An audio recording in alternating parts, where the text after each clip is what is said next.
Bože, Ty si nám prikázal počúvať svojho milovaného Syna.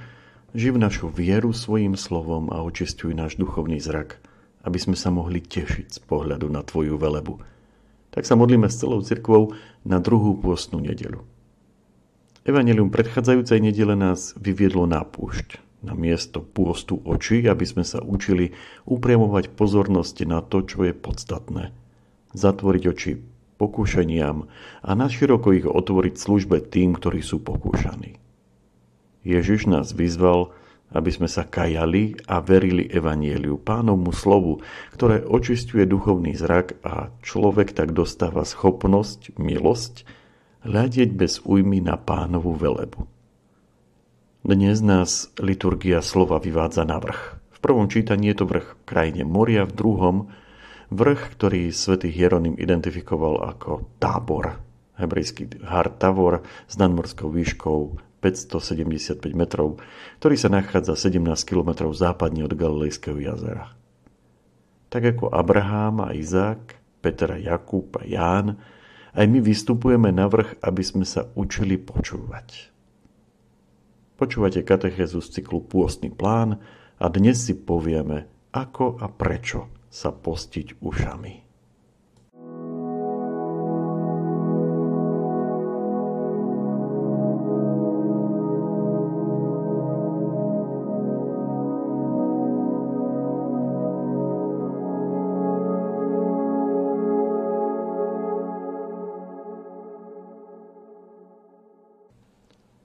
Je to ako v tom známom príbehu.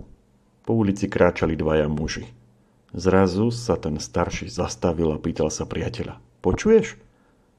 Mladší sa nechápavo obzeral. Čo by som mal počuť? Hlasy, hukot, aut, rámus. Ale nie, odpovedal starší. Niekde tu spieva svrček.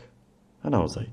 Prešli pár krokov a na trse trávy, čo akoby zázrakom prežila nediaľko popolnice, ho zbadali.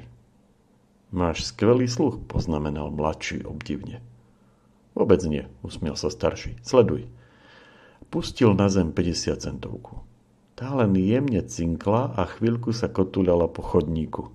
Naozaj to trvalo len krátko, ale to bolo dosť na to, aby sa hlavy okolo idúcich otočili ich smerom. Jednoducho, počujeme to, čo sme navyknutí počúvať. Dnes nás evanjelium vedie na vrch, aby sme sa naučili počúvať slová, ktoré sú pre náš život kľúčové. Totiž tie, ktoré nám Boh aj teraz šepkal pomedzi riadky evanjelia. Ty si môj milovaný. Ty si moja milovaná. Nepočuli ste ich? No, je to otázka návyku. Boh nám dnes z vrchu premenenia hovorí o Ježišovi. Toto je môj milovaný syn, počúvajte ho. V druhom pôstnom týždni máme dopriať pôst svojim ušiam, aby sa nám vycibril sluch. Podobne ako tomu bolo pri pôste očí, aj tu platí princíp. Vôbec, menej, viac. Nepočúvaj vôbec. Sú veci, ktoré ako kresťania počúvať odmietame. Na veľkonočnú vigíliu pri obnove krstných sľubov slávnostne prehlásime, že sa zriekame zlého ducha, všetkých jeho skutkov a pokúšení. Teda odmietame venovať pozornosť tomu, čo nás vedie k zlu.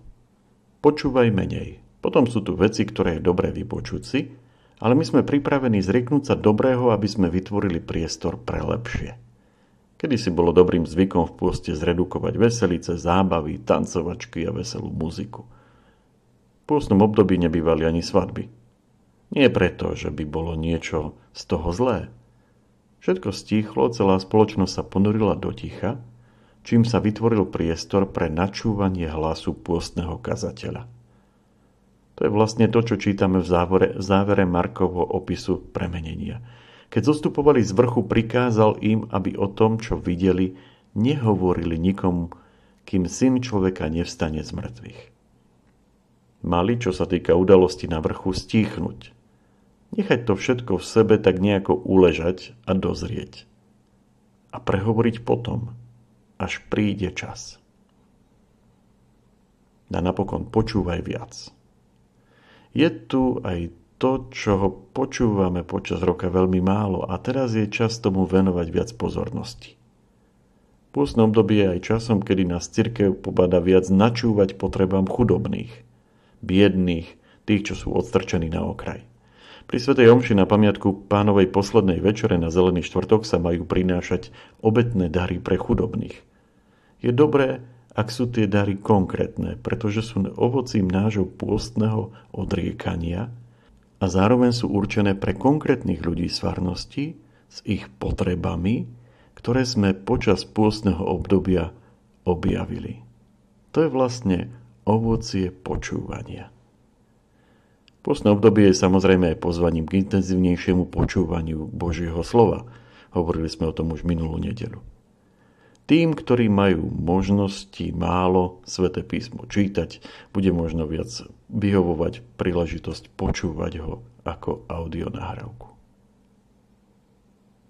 Môžeme počúvať aj na pol ucha v presvedčení, že dopredu vieme, čo nám ten druhý chce povedať, hovorí Bonhoeffer. To je netrpezlivý a roztržitý spôsob načúvania, ktorý pohŕda druhým a čaká len na to, kedy si konečne vezme slovo a oslobodí sa od druhého. To je príklad, ako počúvať netreba. Ale pôst nie je možný bez obety. A tak si musíme položiť otázku, čo sme ochotní obetovať. V prvom čítaní Abraham putuje do krajiny Moria, aby tam obetoval Bohu svojho milovaného syna. Lebo Boh mu povedal, vezmi svojho jediného syna Izáka, ktorého miluješ, choď do krajiny Moria a obetuj ho tam ako zápalnú obetu na vrchu, ktorý ti ukážem. Abraham dobre vedel, čo je to zápalná obeta. Sám také obety neraz pripravoval. Vybral najlepšie a najkrajšie jahňatko zo svojho stáda, zabil ho a celého spálil na kamennom oltári. Tak ho daroval Bohu. Čo sme ochotní obetovať my? Lebo každého, kto sa rozhodne nepočúvať vôbec, počúvať menej a počúvať viac otcovho milovaného syna, to bude niečo stáť. Čas, úsilie, námahu, premáhanie seba. Už čoskoro diabol zintenzívni svoje pokúšenia, aby kresťana odviedol od rozhodnutia počúvať. Nenechaj sa preto odradiť. Dopraj v tomto týždni pôst svojim očiam, prines obetu, vystup na vrch a uď sa počúvať, čo hovorí Pán.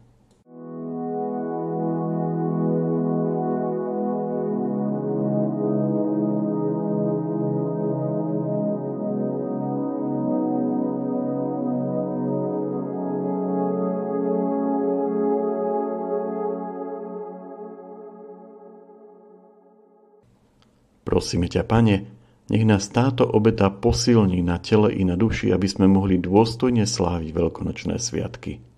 Amen.